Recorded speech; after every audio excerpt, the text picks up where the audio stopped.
লা লিগা কিন্তু এখনো শেষ হয় নাই। লা লিগা ইজ নট ডান ইয়েট।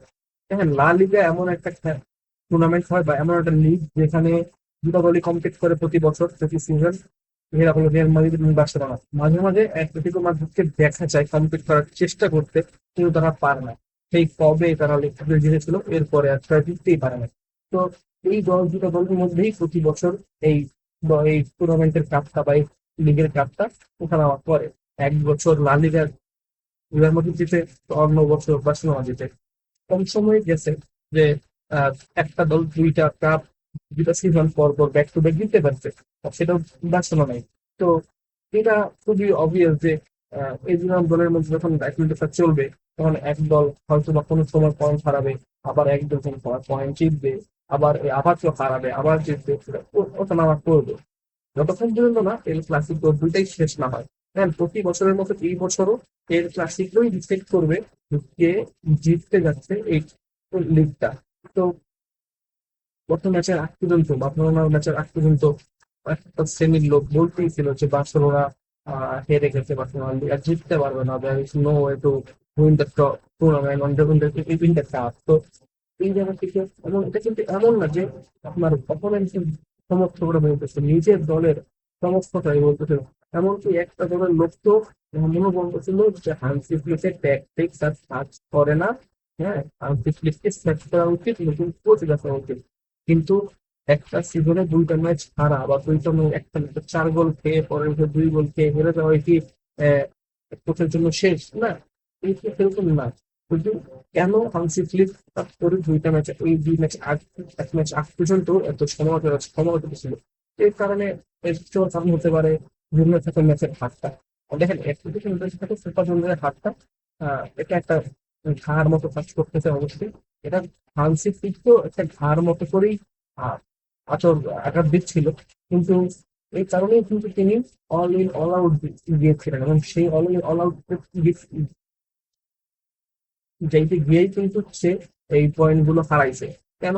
দেখেন, অ্যাটলেটিকো মাদ্রিদ কিছুটা হারার পরে অ্যাটলেটিকো মাদ্রিদকে একটা জবাব দেওয়ার দরকার ছিল কমপ্লিটলিকে, এবং সেই জন্য তিনি অল ইন অল আউট ফর্মেশনে গেছেন। তারপরে তিনি ফার্মিন লোপেজকেও খেলিয়েছেন এবং তিনি অলমোকেও খেলিয়েছেন, যার কারণে চাপটা পড়ে যায় ফ্রেঙ্কিডিয়নের উপর, এবং ফ্রেঙ্কিডিয়ন ন্যাচারালি বলটা তিনি সামনে চায়। সে কিন্তু পিছনে বল নিয়ে খুব একটা বা বল নিতে কিন্তু খুব একটা যায় না। তো এখন যখন আপনার ফার্মিন লোপেজ এবং দানি অলমো দুজনকে খেলাবেন, তো একজনকে কিন্তু পিছনে যেতেই হবে, এবং সেটাকে যেতে হলে তাকে যেতে হচ্ছে দানি অলমো ফ্র্যাঙ্কিলিয়নকে যেতে হচ্ছে, কিন্তু সেটা তার ন্যাচারাল ইনস্টিং না। এখন দেখুন পেদ্রি নাই আপনার ওই পাশে, মাত্র আপনার রাফিনিয়া মাত্র ইনজুরি থেকে উঠে এসছে। তো এটা খুবই অবভিয়াস যে রাফিনিয়া আরো 2-3 দিন সময় লাগবে রিকভারির জন্য।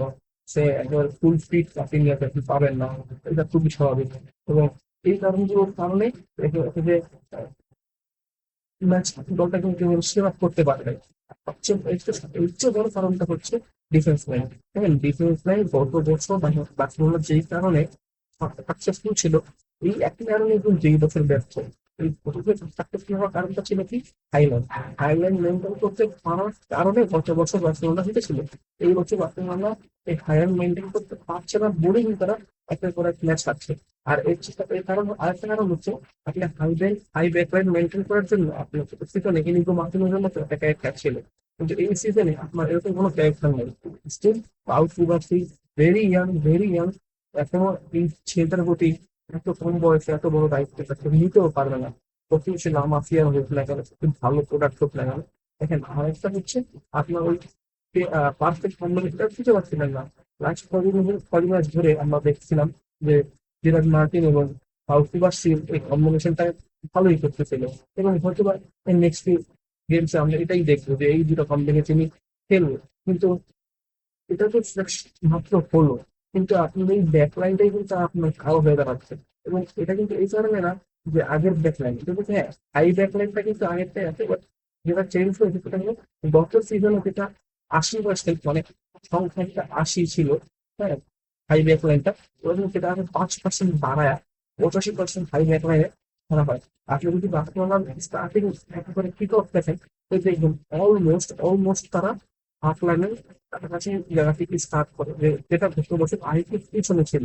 এই কারণে আই ব্যাক লাইনটা আরো বেশি এক্সপোজ হয়ে যাচ্ছে, প্লেয়াররা ওইখান থেকে দৌড়ে কাভার করতে পারছে না। দেখেন এখন সবগুলো একটা কমন স্ট্র্যাটেজি, যে দুজন অফসাইড থাকবে, একজন একটা রান জোরে মেক করবে, এবং যে এই দলের সবচেয়ে দ্রুতগামী ফুটবলার সেই খুব জোরে করে একটা রান মেক করার চেষ্টা করবে, এবং সেই যদি বলটা উইন করতে পারে এখান থেকে গোল করা মোটামুটি প্রায় নিশ্চিত। 70-80% টাইমে এখন গোল করেই যাবে। এবং জীবনের মধ্যে খুব ভালো কোয়ালিটি আছে যারা গোল করতে পারে, আপনার ওই গোলগুলো নিতে পারে, যার কারণে জীবনের কাছে বার্সেলোনা হেরেছে। আপনি একদিকে মধ্যে স্কেল কারণে হেরেছেন, আপনি যখন জুলিয়ান আলভারেজের মতো প্লেয়ারও থাকে যে টুইক এবং ক্লিনিক্যাল ফিনিশিং ভালো, তারা তো আপনাকে গোল করবে। এসব কারণে বার্সেলোনা ম্যাচগুলো খেলেছে। কিন্তু প্র্যাকটিক্যালি কি হান্সি ফ্লিক শেষ হয়ে গেছে? আমি মনে করি না। প্র্যাকটিক্যালি এটা হান্সি ফ্লিকের একটা ভুল ছিল। মানুষ প্রতিদিনই ভুল করে, মানুষ ভুল করে বলেই শিখে। তো হান্সি ফ্লিক ওই ভুল থেকে কিন্তু শিক্ষা নিয়েছে।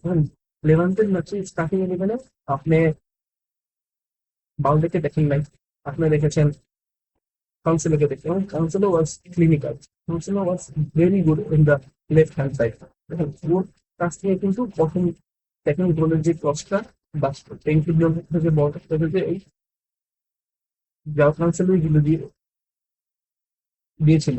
এখন এখন কথা হচ্ছে যে কাউন্সিলর কখন ভালো ছিল, অনেকে কাউন্সিলরকে নিয়ে সমালোচনা করছিলেন যে কাউন্সিলর ওয়াস্ট আউট একটা প্লেয়ার, ভালো খেলেছিল বলে এবং তার ভালো খেলেছিল বলে থেকে আবার আনা হওয়াটা এটা খুব একটা পেছনে। তুমি বুঝতে হবে যে যাও কাউন্সিলর কোন কোন ম্যাচে ভালো খেলে। কাউন্সিলর ভালো খেলে সেসব ম্যাচে, যেসব ম্যাচে একটা দল অপোনেন্ট যখন লো ব্লক খেলে।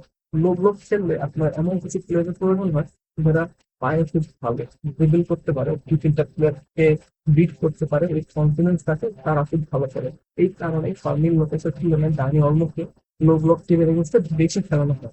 কারণ ডানি অলমোস্ট ওই ইনস্টিংক্ট আছে যে দুই তিনটা প্লেয়ারকে পার করে বলটাকে ওই জোন 18-এ পাঠাইতে পারবে। এই কারণেই কিন্তু আপনার সিজনও আগে সিজনে যাও কাউন্সিল বার্সেলোনা লোনে এসেছিল, সেই সিজনেও এবার ভালো ম্যাচগুলো কাম করেছে, কিন্তু দলগুলো লো ব্লক খেলেছে। কারণ যখন হাই প্রেসিং কিন্তু খেলে কিন্তু অপোনেন্ট, তখন কাউন্সিল উপর নিচ করতে কিন্তু স্বাচ্ছন্দ্য বোধ করে না। কিন্তু এই দলগুলো লো ব্লক খেলে থাকে, কাউন্টারে বল খেলে, তারা কিন্তু তাদের এগেনস্টে এই কাউন্সিলের মতো প্লেয়াররা খুব ভালো খেলে। এবং সেই কারণে আজকে কিন্তু কাউন্সিলর বেশ কয়েকটা লং বল দিয়েছিল, এবং লং বলে কয়েকটা আপনার ক্রস দিয়েছিল। এবং ম্যাচের শুরুর দিকে তাই দুই মিনিটের দিকে কিন্তু জোসফুল একটা চান্স মিস করেছে, 12 ওভার দিয়ে মারে। বার্সেলোনা অনেক অনেক চান্স মিস করেছে।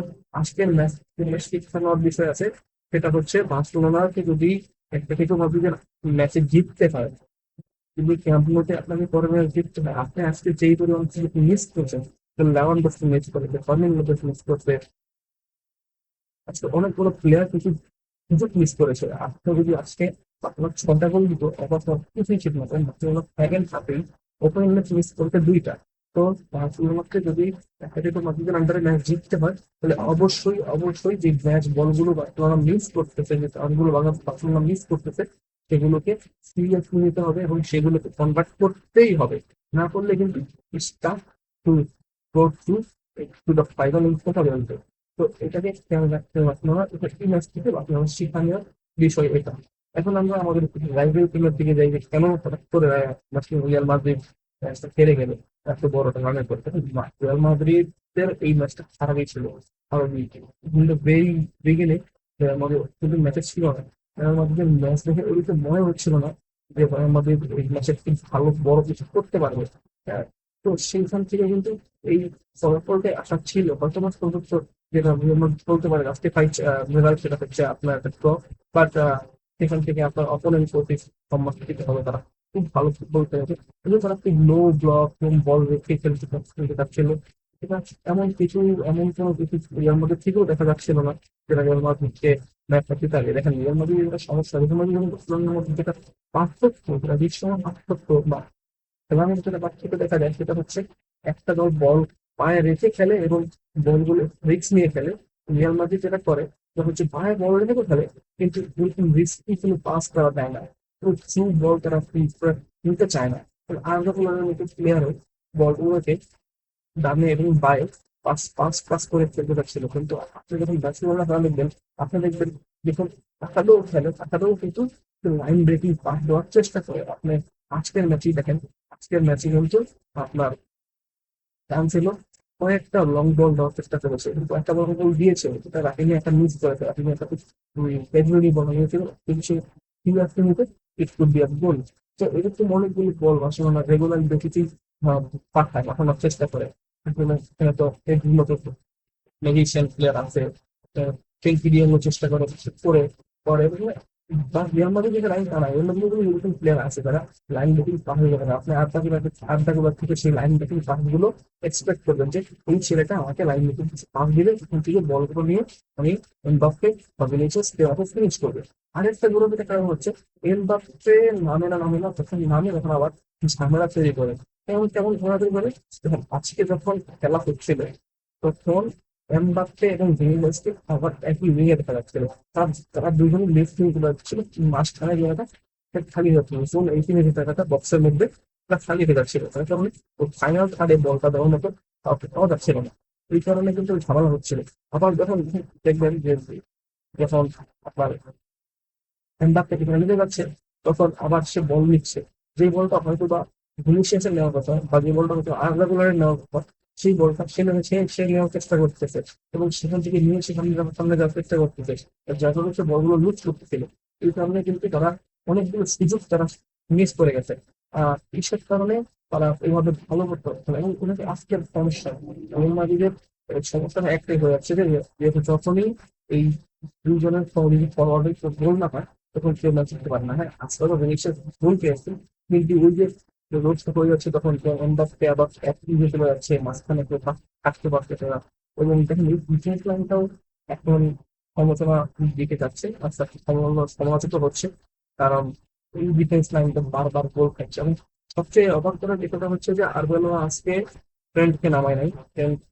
ট্রেন্ড প্রথম এত ভালো একটা ম্যাচ যাওয়ার পরে আজকে ট্রেন্ড ছিল। তো আবার বালবার দেখে যে অনলি হোপ আপনার দলের যে সবাই খারাপ খেললে, সেই দুইটা তিনটা প্লেয়ার ভালো খেলে, এর মধ্যে একটা হচ্ছে বালবার্দে, একটা হচ্ছে কর্তোয়া, তারা আজকে তাকে বালবার দেখে আজকে উঠে ফেলেন। ঠিক আছে? আর আপনি আহ নামালেন তাকে গার্সিয়াকে, কেন কি কারণে আপনি বালবার দিকে উঠিয়ে আছে গার্সিয়াকে নামাইছেন? এটা তো ফিলিং হতো বা সারি চোখে দেখা যায় না, হতে অবশ্যই তার প্র্যাকটিক্যালি কোনো কিছু ছিল, তিনি যে চিন্তা করেছিলেন, কিন্তু আমি চোখে দেখে মনে হয় না যে কোনো কিছু কিছু তিনি করেছেন। তো এই ছিল আজকের ভিডিও। কেমন হয়েছে, কি ভুল করেছি, কি মিস্টেক ওটি জানাবেন। দেখা হচ্ছে অন্য কোনো ভিডিও, তখন ভালো থাকবেন। Good bye.